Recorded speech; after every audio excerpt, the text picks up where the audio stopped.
Hello, my dear viewers. Today I will tell you about a man who achieved the seemingly impossible, yet remains virtually unknown. I stumbled upon him completely by accident, and when I began discovering his story, I thought I had to share it with you because it's so fascinating. The reason why this man is virtually unknown today are very sad, and I will share them with you at the end of the story.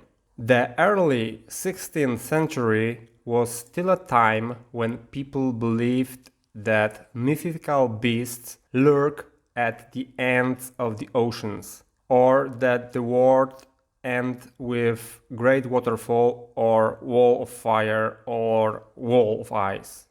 You name it. And yet, this man managed to circumnavigate the globe twice, traveling at least 170,000 kilometers or maybe even 200,000 kilometers in his life, making him a record holder in human history. No Homo sapiens on Earth since the dawn of man has ever traveled such a colossal distance in his lifetime, almost 200,000 kilometers, approximately 5 times the Earth around the equator or half the distance to the moon. John, for that was his name, was born around 1500. His father was a Spaniard who married a Dutch or German woman, Sophie, in Netherlands. The county of Holland was then under the rule of the Spanish king Philip the Fair of the Habsburg dynasty. Due to its rapid colonial expansion, Spain lacked specialists in modern warfare, artillery. Therefore, many people from the North Europe came to this country to trade their skills in exchange for gold. This is precisely what young John did. He was a gunner and in 1518 arrived by ship in Spain to serve as a gunner in the powerful fleet of the Iberian Empire. When this 18 years old set off from Netherlands, he probably never imagined the adventures he would encounter in his new country. Because it soon turned out that the experienced captain Ferdinand Magellan had arrived from Portugal at the court of Charles of Habsburg. This man has previously presented King Manuel I of Portugal with a bold plan to reach the Moluccas, known as the Spice Islands, by sailing west. At the time, most people, even among the most enlightened circles of royal advisors, didn't believe such expedition could actually succeed. Therefore, the Portuguese king refused, while Charles of Habsburg, who had practically nothing to lose, supported the project. He had nothing to lose as the venture was financed primarily with money from the Dutch bankers as well as contributions from wealthy Spanish merchant families who expected huge profits from the venture. The idea was to wrest Portugal's monopoly on the spice trade from Indonesia. By the early 16th century, Portugal controlled the trade routes around Africa and India and jealously guarded them. Spain, meanwhile, focused on the America. So, in fact, Magellan's expedition, which set out in autumn of 1519, wasn't intended to circumnavigate the globe.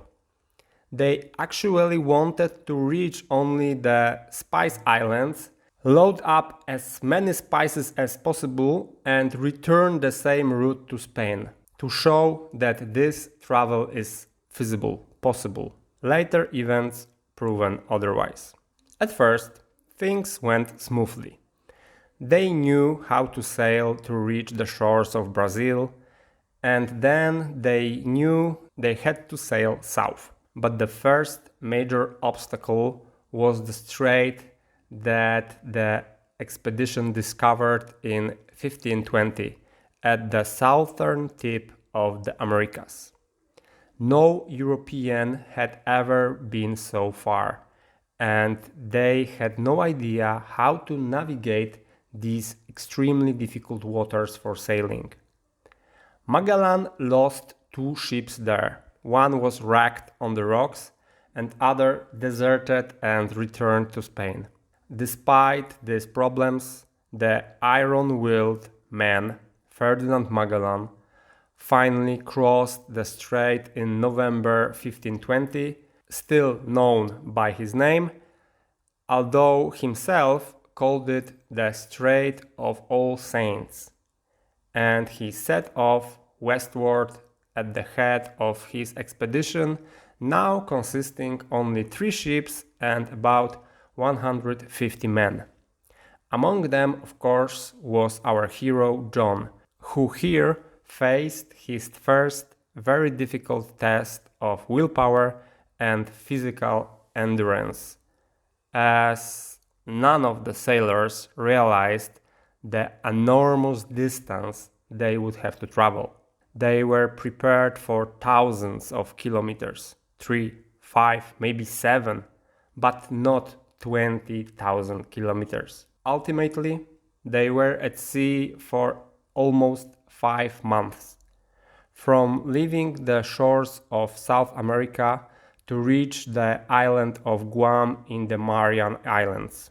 The journey was a traumatic experience for everyone, both mentally and physically, since they were prepared for a month, at most 2 at the sea. Their supplies began to dwindle.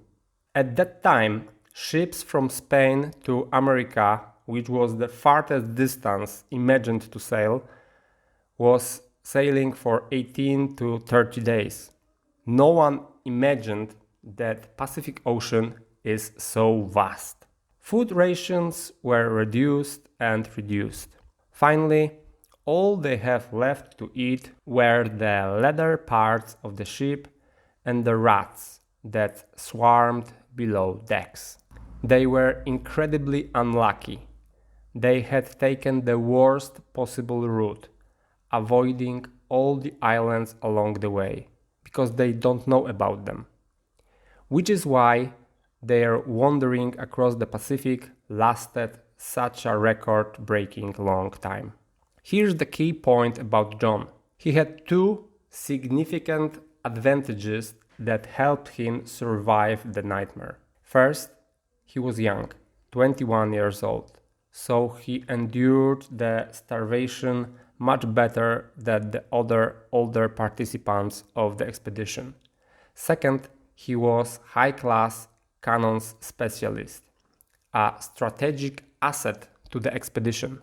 Therefore, his food rations were certainly higher, and he was also exempt from the numerous physical labors that ordinary sailors on the ship had to perform daily to keep them sailing.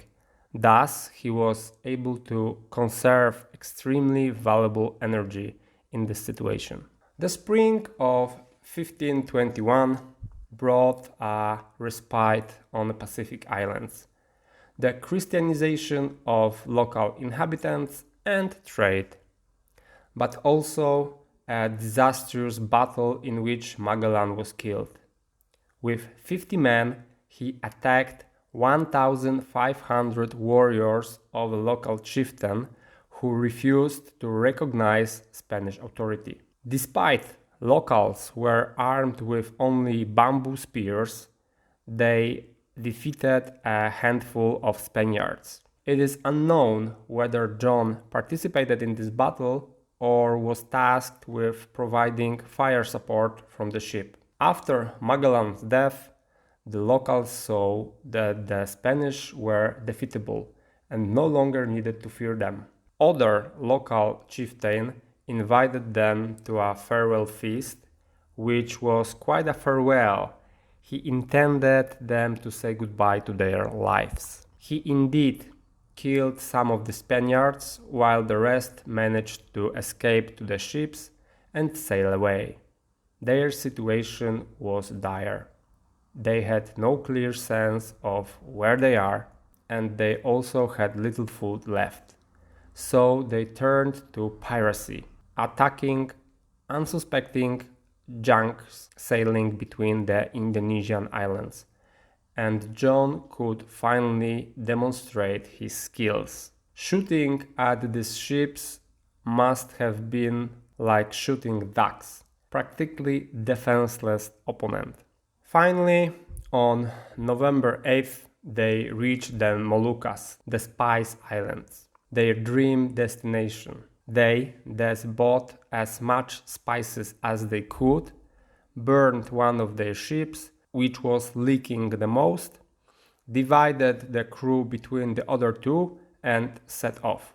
Some on the Victoria, heading west through Africa, others on the Trinidad, heading east, intended to return across the Pacific Ocean to Spain. It is unknown whether John himself decided to sail on the ship that would take the route through Portuguese possessions. Either case, this decision saved his life, as the Trinidad's crew never returned. However, the Victoria's captain, Juan Sebastian Elcano, despite choosing an incredibly dangerous route across the Indian Ocean, brought him back alive to Spain. In the final stage of the expedition, the crew was barely alive. Scurvy was ravaging them, and the ship leaking so badly that they had to bail out the water night and day. Nevertheless, on September 8, 1522, Victoria sailed into Sevilla with only 18 survivors aboard. What's more, they managed to bring quite a large amount of spices. They all become heroes, the first people in history to accomplish what was previously seemed impossible: sailed around the world. You'd think that after such an experience, John would have declared, "I'm never boarding a ship again. I was so lucky. It's better not to tempt fate again." Nothing of the sort. Now, the wildest part of his story begins. Charles of Habsburg decided to organize another, larger expedition to the Spice Islands, with the aim of securing Spanish permanent dominance over the area. In July 1525, an expedition larger than Magellan's set sail. 7 ships and 450 men. Juan Sebastian Elcano and John were also on the board. Unfortunately, this expedition proved to be even greater tragedy than Magellan's earlier voyage. While sailing around the southern coast of America, May 1526, the ships encountered a terrible storm that wrecked 2 of them, and one mutined and returned to Spain. John was fortunate to be on the flagship and survived the May storm. It was autumn in the southern hemisphere, but his luck was short-lived, because immediately after sailing into Pacific, Magellan perhaps jokingly called it so, Pacific means peaceful, another powerful storm broke out, scattering the fleet, and the remaining 4 ships never met again. John was once again incredibly lucky to be on this caravel that only one to reach the Moluccas in September 1526. The crew was decimated by disease and starvation, but John, who in addition to his incredible good fortune also possessed incredible health, survived again. There, a handful of surviving Spaniards joined the fight against the Portuguese. It was incredible. They barely survived the Pacific crossing, and once there, they found themselves engaging in a years long armed struggle against their king's enemy, even though they were 20,000 kilometers away. That's what I call loyalty. But the king hadn't forgotten them either. He sent a letter to Hernan Cortés, who had conquered Mexico a few years earlier, with orders to organize a rescue expedition to the Moluccas. The Spaniards quickly built 3 caravels on the western coast of Mexico and in 1527 set out to rescue John and his companions. 2 of these ships, however, sank in the Pacific, and only one exhausted flagship called Florida finally reached the Moluccas after a year of cruising. There, they encountered the Spaniards, who were equally exhausted from exotic diseases and the battles with the Portuguese. They decided to repair Florida and return across the Pacific to Mexico.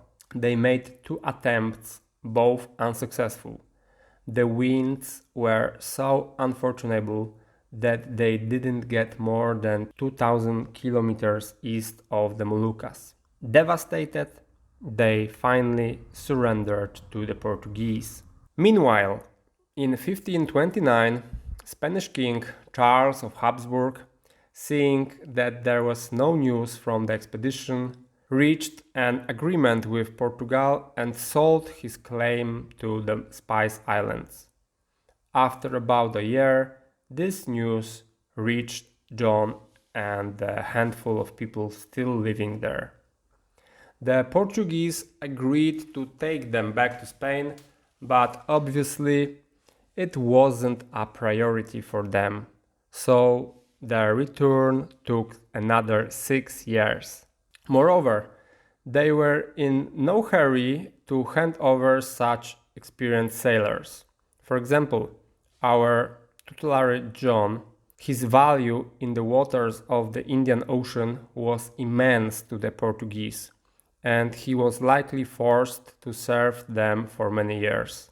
Finally, in 1536, the final act of this drama unfolded. In India, the Spanish were graciously boarded a ship bound for Lisbon. However, this voyage was not a happy one.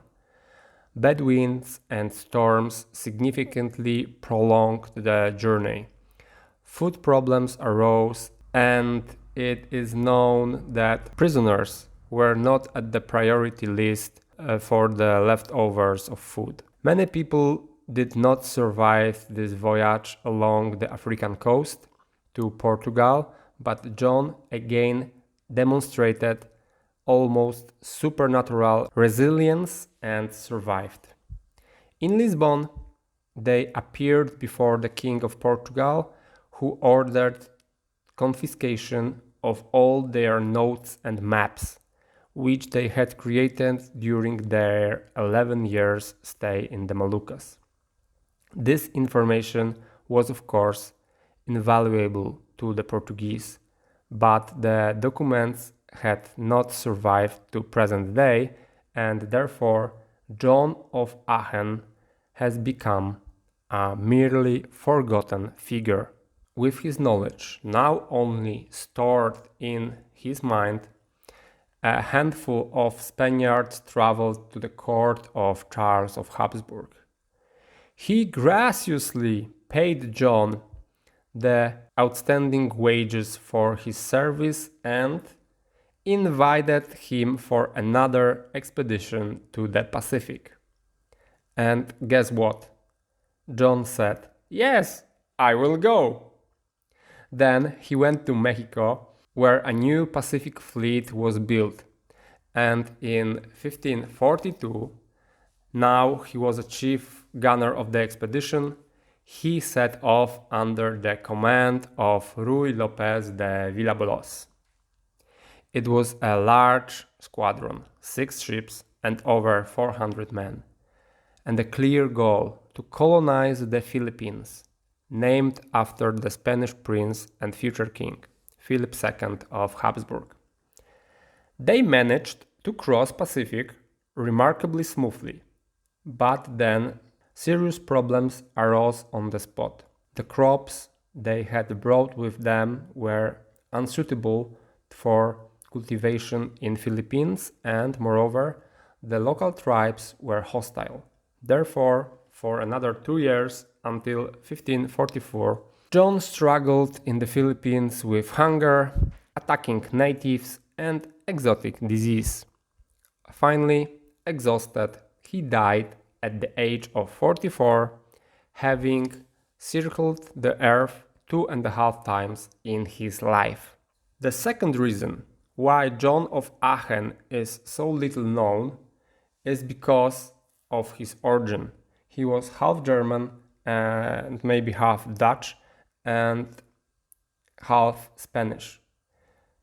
So Spanish, but probably German, because Spanish records named him as Hans Alemann. The Spanish, and even less so the Portuguese, has no interest in promoting the story of such a man. They preferred to tell stories about their own great sailors, of which they have no shortage. For Germans, on the other hand, John wasn't particularly proud either, because how could it be? Half Spaniard? Serving under Spanish colors? It wasn't Aryan enough. And in the result, after 500 years, practically no one had heard of John of Aachen, who traveled the greatest distance of all humanity, 2.5 times around the globe. And his record stood unbroken for dozens and dozens of years. Thank you very much for listening. It was Ziemowit about history. Hope to see you next time.